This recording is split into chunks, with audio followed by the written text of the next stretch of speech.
Hello दोस्तों, good morning. Welcome back on my YouTube channel the UPS academy. दोस्तों, पिछली class में हमने जो है जेंडर और नंबर के बारे में जाना था। आज हम उसी कड़ी को आगे बढ़ाते हुए एक बेहद ही इम्पॉर्टेंट चैप्टर, बहुत ज़्यादा ग्रामर के दृष्टिकोण से बहुत ज़्यादा इम्पॉर्टेंट चैप्टर दोस्तों है जो हम आज शुरू करने जा रहे हैं, जिसका नाम है केस। और केस मीन्स क्या होता है? कारक। कारक दोस्तों इसलिए इम्पॉर्टेंट है क्योंकि इसमें जो है नाउन और प्रोनाउन के प्रयोगों के बारे में बताया जाता है कि नाउन और प्रयोग का जो है हम कहाँ पर किस जगह पर कैसे प्रयोग कर सकते हैं, क्या वो चेंज होता है कि नहीं चेंज होता है, या जैसे ज्यों का त्यों रहता है, या फिर जो है उसको बदल के हम प्रयोग करते हैं। इन्हीं सब चीज़ों को जो है जानने के लिए हमारा सबसे इंपॉर्टेंट चैप्टर है केस दोस्तों। तो वीडियो में लास्ट तक बने रहिएगा क्योंकि आज का सेशन बहुत ही ज़्यादा इंटरेस्टिंग होने वाला है। इतना ज़्यादा इंटरेस्टिंग होने वाला है कि क्या ही बताऊं। इंटरेस्टिंग के साथ साथ दोस्तों ये बहुत ज़्यादा यूज़फुल होने वाला है, आपके ग्रामर के लिए बहुत ही ज़्यादा यूज़फुल होने वाला है दोस्तों। तो हम जो है शुरू करते हैं आज का चैप्टर, जिसका नाम है केस। दोस्तों केस मीन्स होता है कारक। लेकिन फर्स्ट ऑफ ऑल केस को जानने से पहले हमें एक चीज़ जानना होगा दोस्तों, वो है ऑब्जेक्ट। क्या है? ऑब्जेक्ट इसलिए जानना होगा क्योंकि ये सब्जेक्ट तो हम जानते ही हैं, ऑब्जेक्ट को जो है भी जानना है, इसलिए जानना। चलिए देखते हैं क्यों जानना है। जानेंगे ऑब्जेक्ट के बारे में। ठीक, ऑब्जेक्ट। लेकिन ऑब्जेक्ट मीन्स होता है क्या? कर्म। ऑब्जेक्ट हमें मिलेगा कहाँ मिलेगा ऑब्जेक्ट? ये हमें मिलता है सेंटेंस में मिलता है। सेंटेंस हमने पढ़ लिया है ना, सेंटेंस का स्ट्रक्चर हमें पता हो गया है ना। तो ऑब्जेक्ट को जो है हम ढूंढते हैं कहाँ पे? सेंटेंस में। जैसे मैंने लिखा, क्या लिखा? He gave me a pen. ठीक है, ये हमारा सेंटेंस हो गया। ठीक है, सेंटेंस आप पढ़ चुके हैं, सेंटेंस में कोई प्रॉब्लम नहीं होनी चाहिए। तो ये हमारा हो गया सेंटेंस, जिसमें हम देख रहे हैं कि हमें क्या मिल रहा है? सब्जेक्ट मिल रहा है, फिर हमें क्या मिल रहा है? वर्ब मिल रहा है, फिर हमें क्या मिल रहा है? ऑब्जेक्ट मिल रहा है, फिर हमें क्या मिल रहा है? एक और ऑब्जेक्ट मिल रहा है दोस्तों। ये हमारा सेंटेंस स्ट्रक्चर हो गया, जो कि पूरे ग्रामर में हमें यहीं से होके गुजरना है, जिसका नाम क्या है? Sentence structure. ठीक है, यहां पर दोस्तों हमें क्या मिल गया? ऑब्जेक्ट मिल गया। Now we will see about the object, what is the object. ठीक, तो let's see. First of all we will know about the object.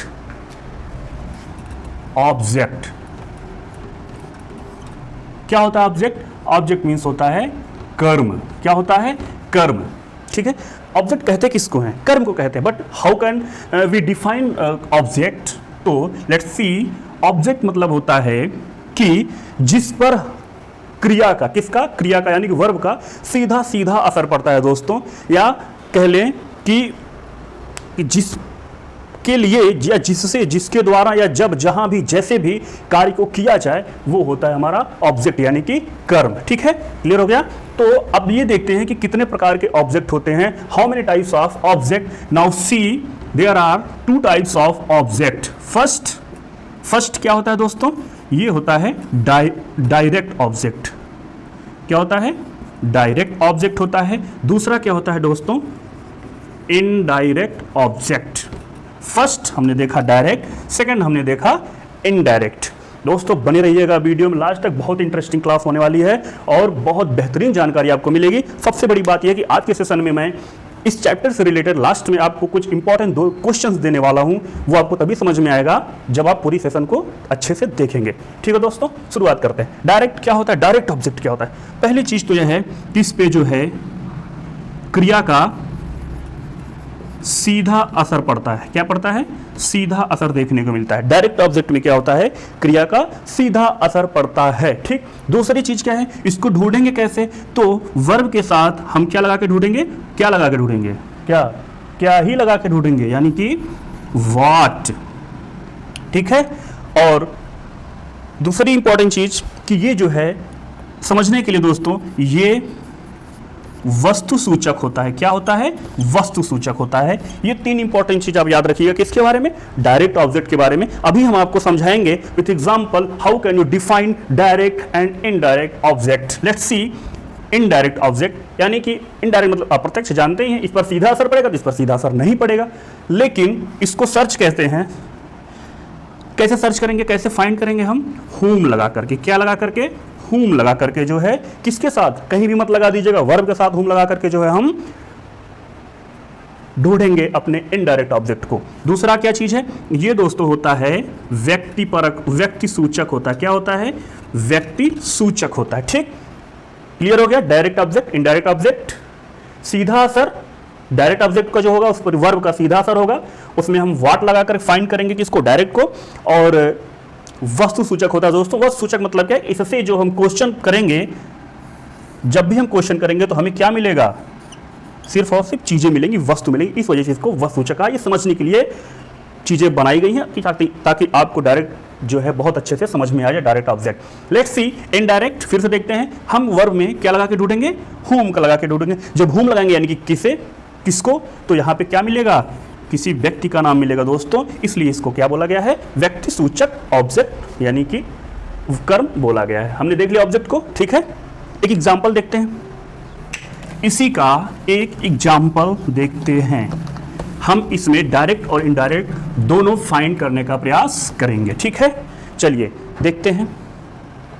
अभी हमने एक एग्जाम्पल लिया था, क्या, ही गेव मी अ पेन। क्या लिया था, ही गेव मी अ पेन। दूसरा हमने ले लिया,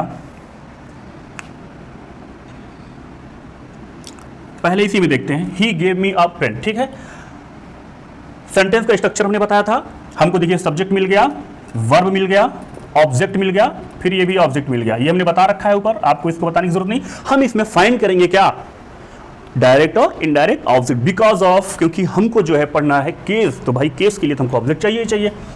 चलिए, हमने पहला क्या बताया था, पहला कंडीशन डायरेक्ट का, कि पहले डायरेक्ट को ढूंढते हैं। पहला कंडीशन क्या था, डायरेक्ट पर जो है क्रिया का सीधा असर पड़ता है।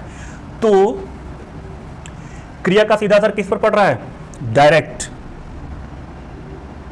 बताइए। ये हमारी क्रिया हो गई, इसका सीधा असर पड़ा किस पे, पेन पे। किस पर पड़ रहा है, पेन पे। एक चीज और नोट करिएगा दोस्तों, मैं बताना भूल गया कि जो हमारा इनडायरेक्ट ऑब्जेक्ट होता है, क्या, इनडायरेक्ट ऑब्जेक्ट, नोट कर लीजिएगा, इनडायरेक्ट ऑब्जेक्ट वो हमेशा वर्ब के बाद मिलता है, तुरंत मिलेगा। वर्ब के तुरंत बाद हमें क्या मिलेगा, ज्यादातर जगहों पे देखने के लिए मिलेगा। डायरेक्ट बिना किसी व्यवधान के हमको वर्ब के जस्ट बगल में हमको क्या मिलेगा, इनडायरेक्ट ऑब्जेक्ट मिलता है। ये नोट कर लीजिएगा, ठीक। हमने बोला था, चलिए हम ये नहीं पहचान पा रहे किस पर डायरेक्ट असर पड़ रहा है, किस पर नहीं पड़ रहा है। खत्म करिए बवाल को। हम ये नहीं पहचान पा रहे हैं कि किस पर डायरेक्ट असर पड़ रहा है, किस पर नहीं पड़ रहा है। दूसरी कंडीशन, हमें क्या लगा ढूंढना, व्हाट। व्हाट किस में लगाना है, डायरेक्ट में। तो ही गेव मी अ पेन, उसने मुझे एक पेन दिया। क्या दिया, पेन दिया, मिल गया। ये हो गया हमारा क्या, डायरेक्ट, ठीक। इनडायरेक्ट जो मैं पहली कंडीशन बताई थी, क्या लगा ढूंढना, whom। whom मतलब व्यक्ति परक बताया था ना दोस्तों। तो whom मतलब क्या हो गया, मी, यानी कि किसको दिया, whom किसको दिया, तो मुझे दिया। ये हो गया इनडायरेक्ट ऑब्जेक्ट, क्लियर। तो ही गेव मी अ पेन में हमने देखा, अ पेन डायरेक्ट हो गया, मी इनडायरेक्ट हो गया। क्यों, क्योंकि इस पर देखिए सीधा असर पड़ रहा है डायरेक्ट पर। हमने व्हाट लगा करके ढूंढा, सर्च किया, हमें ये पेन मिल गया। हमने जो है ये व्यक्ति, हमने बोला था ये वस्तु पर है दोस्तों, देखिए वस्तु है कि नहीं, है ना। नेक्स्ट हमने क्या बोला था इनडायरेक्ट के लिए, कि पहली चीज तो ये वर्ब के बगल में होगा, वर्ब के बगल में मिल गया हमें, अभी हमने बताया। इसके बाद हमने क्या बोला था, वे व्यक्ति परक हो गया, व्यक्ति परक होगा। देखिए व्यक्ति है कि नहीं, हमें मिला ना। और हमने क्या बोला था, बोलिए। तो इस तरीके से चीजें जो है हमें देखने को मिल गई। डायरेक्ट और इनडायरेक्ट ऑब्जेक्ट को हमने क्या कर लिया, क्लियर कर लिया दोस्तों, ठीक है। अब हम बड़े आराम से केस के बारे में पढ़ेंगे, लेकिन एक इंपॉर्टेंट चीज ये है कि पहले केस के बारे में जानिए। केस क्या होता है दोस्तों, केस होता है कारक। हमने भी बताया इसके पहले, कारक। केस को जो है जानने से पहले, चलिए उसको बाद में बताते हैं। पहले ये समझिए, केस मतलब कारक। आपने हिंदी में पढ़ा होगा ना, हिंदी में पढ़ा होगा, संस्कृत में पढ़ा होगा, संप्रदान कारक, अपादान कारक, क्या क्या कारक होते हैं, संबोधन होता है, ये होता है, वो होता है। उसी तरीके से हम इसमें देखेंगे, ठीक। चलिए, तो कितने प्रकार के होते हैं ये मुख्यतः 3 प्रकार के होते हैं दोस्तों। कितने प्रकार के होते हैं, 3 प्रकार के। पहला क्या होता है, पहला है नॉमिनेटिव केस। क्या है, नॉमिनेटिव केस। दूसरा क्या है, ऑब्जेक्टिव केस। दूसरा क्या हो गया, ऑब्जेक्टिव केस। तीसरा क्या हो गया दोस्तों, पॉजेसिव केस हो गया। क्या हो गया, पॉजेसिव केस हो गया, ठीक। लेकिन इसके कुछ अपने नाम भी हैं, इनको नॉमिनेटिव की जगह हम क्या बोलते हैं, सब्जेक्टिव भी बोल देंगे। क्या बोल देंगे, सब्जेक्टिव केस बोल देंगे। ऑब्जेक्टिव केस को क्या बोल देते हैं, हाँ दोस्तों बताइए क्या बोलते हैं इसको, नॉमिनेटिव केस को बोलते हैं क्या, कर्ता कारक। क्या बोलेंगे, कर्ता कारक। ऑब्जेक्टिव केस को बोलेंगे कर्म कारक, ठीक। और पॉजेसिव केस को बोलेंगे संबंध कारक, ठीक। और डेटिव को बोलेंगे संप्रदान। क्या बोलेंगे, संप्रदान। और वोकेटिव को बोलेंगे संबोधन, ठीक है दोस्तों। चलिए एक एक करके हम देखते हैं। Now will see first of all nominative case. तो व्हेन अ नाउन और pronoun is used as a subject of any verb in a sentence, किसी भी सेंटेंस में जब नाउन और प्रोनाउन सब्जेक्ट के रूप में आता है दोस्तों, तो वो क्या कहलाता है, नॉमिनेटिव केस कहलाता है। Is that clear? Okay, once more, when a noun और pronoun is used as a subject of any verb in any sentence, ठीक है, तो वो कहलाता है हमारा कर्ता कारक। दूसरा है ऑब्जेक्टिव केस। ऑब्जेक्टिव केस दोस्तों, व्हेन अ नाउन और pronoun is used as object of verb in any sentence, यानी कि जब नाउन और प्रोनाउन ये दोनों किसी क्रिया के ऑब्जेक्ट के रूप में आते हैं। किस में आते हैं, ऑब्जेक्ट के रूप में आते हैं, तो वो क्या कहलाते हैं दोस्तों, कर्म कारक। अच्छा, ऑब्जेक्ट के रूप में याद करिए, अभी इसके पहले हमने इसीलिए ऑब्जेक्ट क्लियर किया था, क्यों, क्योंकि ऑब्जेक्ट जो है दो प्रकार के हैं दोस्तों, डायरेक्ट और इनडायरेक्ट, ठीक है। तो जो हमारा इनडायरेक्ट ऑब्जेक्ट उसमें है, इनडायरेक्ट, याद करिएगा मैंने क्या बताया, इनडायरेक्ट, वही हमारा क्या होता है, वोकेटिव होता है, यानी कि संप्रदान। इसी को उठा करके इसी में मर्ज कर दिया गया है, किसको, किसके साथ, जो ऑब्जेक्टिव केस में, ऑब्जेक्ट जो हमारा इनडायरेक्ट होता है, इनडायरेक्ट ऑब्जेक्ट जो होता है वही हमारा डेटिव संप्रदान होता है। इसलिए मॉडर्न इंग्लिश में हम डेटिव को नहीं पढ़ते हैं, क्योंकि ये मर्ज है ऑब्जेक्टिव केस में इनडायरेक्ट ऑब्जेक्ट के रूप में, ठीक। नेक्स्ट अगला देखते हैं, पॉजेसिव। व्हेन नाउन और pronoun shows a position with a verb in any sentences, ठीक है दोस्तों, यानी कि जब किसी भी वाक्य में नाउन या प्रोनाउन संबंध का काम करते हैं, संबंध बताने का काम करते हैं, पोजेशन का काम करते हैं, यानी कि संबंध बताने का काम करते हैं दोस्तों, अधिकार बताने का काम करते हैं, तो ये हमारा होता है क्या, पोजेसिव केस होता है, संबंध कारक, इसीलिए इसको कहते हैं, ठीक है दोस्तों। ये कहां मिलेगा, कैसे मिलेगा, ये जो है हम आगे देखते रहेंगे। और अगला हमने वोकेटिव, डेटिव को हमने देख लिया। नेक्स्ट हमारा वोकेटिव है दोस्तों। वोकेटिव क्या होता है, वोकेटिव संबोधन है।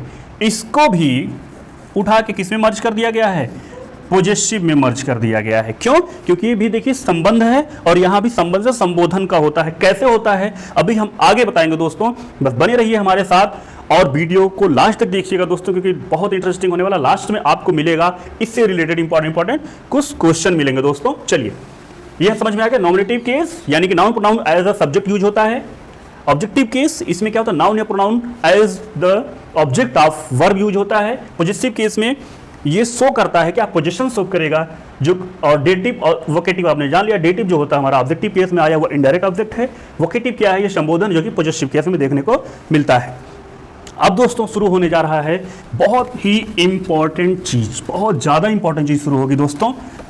ये लिस्ट बना करके हम यहाँ पे क्लियरिफाई करेंगे केस को, जो कि आपको हर जगह देखने को मिलेगा, हर जगह, पूरे ग्रामर में आपको हर जगह सिर्फ और सिर्फ केस के ही वो लिस्टेड देखने को मिलेगी, जो लिस्ट मैं आपको बनाने जा रहा हूँ, ठीक है।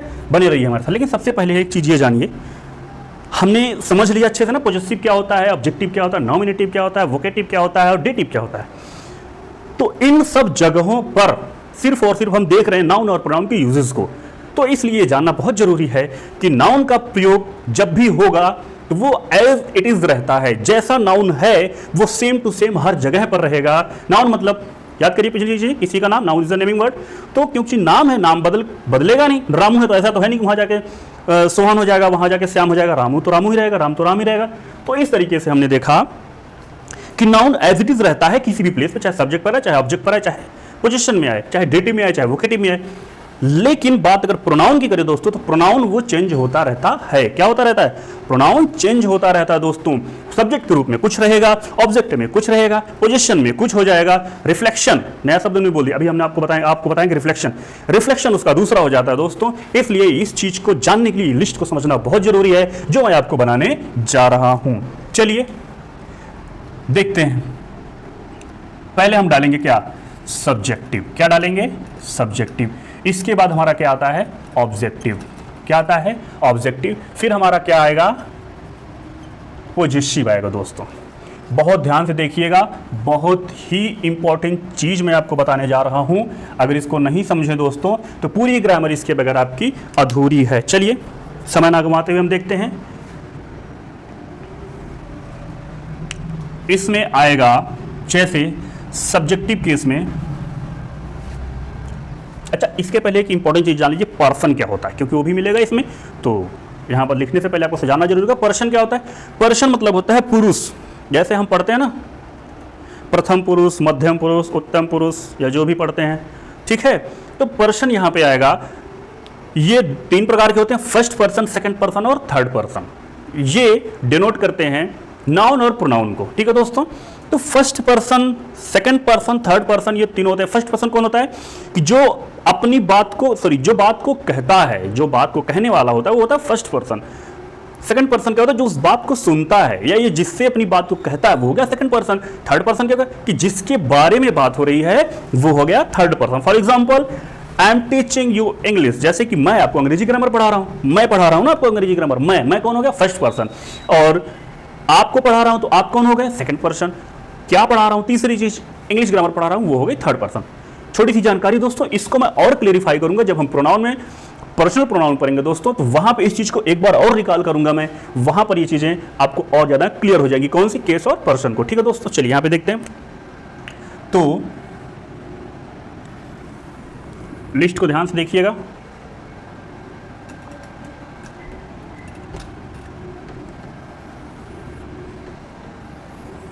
देखिए, ये हो गया हमारा पर्सन। इसीलिए दोस्तों हम आपको पर्सन बताए हैं बहुत सबसे पहले।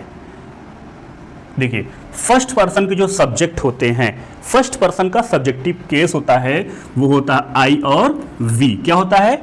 आई और वी। सेकंड पर्सन में सिर्फ और सिर्फ यू आता है। क्या आता है? यू आता है, ठीक है। और थर्ड पर्सन में जो होते हैं, वो कौन कौन से आते हैं? ही, शी, इट, दे। अच्छा, ये छोटा छोटा लिख दें दोस्तों, शायद नीचे ना आ रहा हो, ठीक है। देखिए, ही आएगा, शी आएगा, इट आएगा, दे आएगा और नेम आएगा दोस्तों। अगर नहीं भी आ रहा होगा नीचे का तो कोई बात नहीं, मैं बोल रहा हूं, उसको सुनिएगा ध्यान से। तो आई का जो ऑब्जेक्टिव केस, अब यहां पे गेम आता है, जो भी हमने समझा पिछले इसके पहले। तो आई का ऑब्जेक्टिव केस क्या आ जाएगा दोस्तों? आई का आता है मी। वी का क्या हो जाएगा? अस। Very good. यू का क्या हो जाएगा दोस्तों? यू का यू ही रहता है, नो चेंज। ही का क्या हो जाएगा? हिम हो जाएगा। सी का दोस्तों हर होता है। इट का क्या होता है? इट ही रहता है। दे का क्या होता है? देम होता है। नेम का तो एज इट इज रहेगा, नेम ही रहेगा, ठीक है दोस्तों। और पॉजेसिव देख लेते हैं। आई का पॉजेसिव क्या हो जाएगा? आई का होता है माई। यहां पे कुछ और बताना है दोस्तों, इसलिए इसको थोड़ा सा छोटा करते हैं। पॉजेसिव, ठीक है। आई का क्या हो गया? माई हो गया। अस का क्या होगा? अस का अस ही होता है। यू का योर हो जाएगा, ठीक है। सॉरी, आवर होता है, दिमाग से उतर गया था। ही का क्या हो जाएगा? हिज हो जाएगा। सी का क्या हो जाएगा? सी का हर ही होता है। इट का क्या हो जाएगा दोस्तों? इट्स होता है। देम का क्या हो जाएगा? दियर होता है। क्या होता है? दियर। और नेम का दोस्तों एज इट इज नेम ही रहता है। अब इसको समझिएगा ध्यान से, पहले इसको ध्यान समझिए। First person, second person, third person clear हो गया। देखिए आई और वी, ये दोस्तों होते हैं सिंगुलर, ये होता हमारा प्लूरल, ठीक है। इसी तरीके से इसमें देख लीजिए, ठीक। तो अब इसको समझिए ध्यान से। Singular number first person I, singular plural number first person we, clear है ना। ये अपना सिंगुलर प्लूरल दोनों होता है, बाकी इसको तो आप समझ ही रहे हैं। चलिए ये आपके हो जाएंगे सिंगुलर, कौन से, ये आपका होता है प्लूरल, बाकी नेम कोई दिक्कत है नहीं। चलिए इतना कर लीजिए, इसको भी समझ लीजिए। अब देखिए ये हमने देख लिया, ये हमारे होंगे सिंगुलर के हो गए, किसके हो गए, ये सिंगुलर हो गए, ये प्लूरल हो गए, ठीक। अब देखिए सिंगुलर प्लूरल, ठीक। सब्जेक्टिव केस हमारा अगर आई है तो वो जो ऑब्जेक्ट बनेगा तो वो क्या बन जाएगा, मी, और जब पॉजेसिव बनेगा तो हो जाएगा माई, ठीक है। अधिकार मिल रहा है ना, अधिकार मिल रहा है यहाँ पे देखने के लिए। और अगर वी है सब्जेक्टिव में तो ऑब्जेक्टिव बनेगा अस और पॉजेसिव होगा उसका आवर, यानी कि हमारा, हमारी चीजें। यू का यू ही होता है ऑब्जेक्टिव केस में, पॉजेसिव केस में योर्स हो जाएगा। ही का हिम होता है ऑब्जेक्टिव केस में, पॉजेसिव केस ही हो जाएगा। सी का हर होता है, हर का हर ही होता है। इट का जो possessive case it he, sorry objective it ही होगा, पॉजेसिव इट्स हो जाएगा। और दे का देम होता है ऑब्जेक्टिव केस और पॉजेसिव दियर हो जाएगा। बाकी आपने देखा होगा जो हमारा नाउन आता है क्या, ये नेम, ये दोस्तों एज इट इज है, ये चेंज नहीं होता है, ठीक है। एक चीज इसमें और मिलती है दोस्तों, क्या मिलती है, जैसे इसको समझ लेते हैं थोड़ा सा इसको समझ लेते हैं क्या, माई, जैसे मेरी किताब माई बुक ना, तुम्हारी किताब योर बुक, हमारी किताब आवर बुक, उसकी किताब हिज बुक, उसकी किताब अगर फेमिनिन जेंडर है तो हर बुक, इट्स, इट लिया आएगा, इट्स हो जाएगा, दियर का आ जाएगा दियर, ठीक है दोस्तों। दियर पर्सन्स या दियर थिंग्स, दियर बुक्स, दियर स्कूल्स, ठीक है ना, इस तरीके से चीजें होंगी। एक और चीज आती है दोस्तों, इसका होता है माइन भी यूज होता है, कहाँ, जैसे मैंने बोल दिया इट इज माई बुक, क्या बोला मैंने, इट इज माई बुक, तो ये तो हो गया मेरी किताब है, इट इज माई बुक। लेकिन अगर बोल दें इट इज माइन, मैंने क्या बोला, इट इज माइन, यह मेरा है। अगर मैंने बोला यह मेरा है तो उसके लिए क्या हो जाएगा, अब सब्जेक्ट तो है नहीं, सॉरी नाउन तो है नहीं, क्या लगाएंगे, माइन लगाएंगे, क्या लगाएंगे, माइन। उसी तरह के आवर का आवर्स, यह तुम्हारा है। योर का योर्स, हिज का क्या होता है दोस्तों, हिज का हिज ही होता है, शायद बताते हैं अभी। हर का हर्ष होता है, इट्स का इट्स ही होता है दोस्तों, ठीक है। दियर का दियर्स हो जाएगा, नेम का नेम ही रहेगा, ठीक है दोस्तों। एक चीज और जान लीजिए, इसी में हमने शब्द यूज किया था रिफ्लेक्शन। रिफ्लेक्शन में माई का हो जाता है माई सेल्फ, सब मिलेगा दोस्तों। जब मैं ग्रामर में आऊँगा ना, जब नाउन पढ़ाना, सॉरी जब मैं टेंस में उठाऊंगा तो वहाँ पे सारी चीज़ें मिलेंगी, इसलिए इसको समझना बहुत ज़्यादा जरूरी है। माई सेल्फ, आवर का हो जाएगा आवर सेल्फ, ठीक है। योर का हो जाएगा योर सेल्फ, क्या हो जाएगा, योर सेल्फ। हिज का क्या हो जाएगा दोस्तों, हिम सेल्फ हो जाएगा। हर का क्या हो जाएगा, हर सेल्फ हो जाएगा। इट का क्या हो जाएगा, इट्स का इट सेल्फ हो जाएगा दोस्तों, ठीक है ना, इट सेल्फ। दियर का दियर सेल्फ, क्या हो जाएगा, दियर सेल्फ, ठीक है।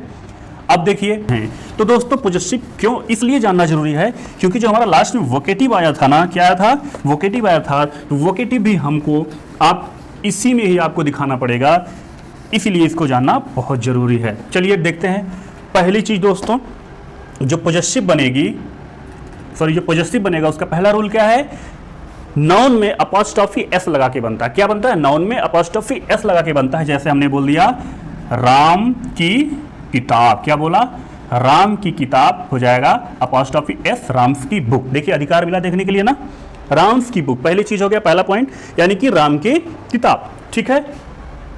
दूसरी चीज मिला जैसे, अच्छा एक चीज और यहां पे समझिए, ये तो हो गया हमारा सिंगुलर, क्या हो गया, सिंगुलर। लेकिन आप कहेंगे कि सर अगर प्लूरल हो तो कैसे बनाएंगे, ठीक है ना, अगर ये हमारा प्लूरल होगा तो कैसे बनाएंगे, तो बहुत इंपॉर्टेंट चीज है।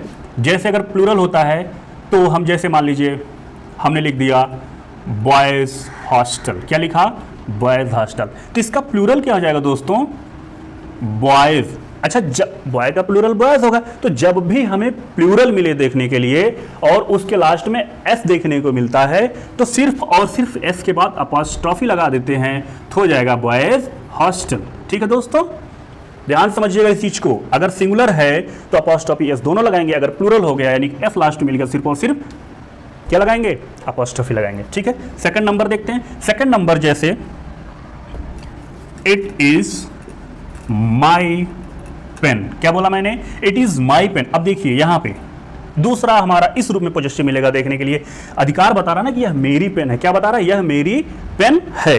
ठीक है दोस्तों,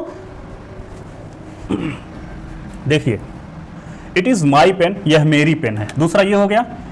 तीसरा क्या मिलेगा दोस्तों, याद करिए सब एक दूसरे से रिलेटेड है, अगर एक भी टॉपिक आपका छूट गया तो आपका केस अधूरा रह जाएगा, और अगर केस अधूरा हुआ तो ग्रामर भी दोस्तों डिस्टर्ब हो जाएगी पूरी तरीके से।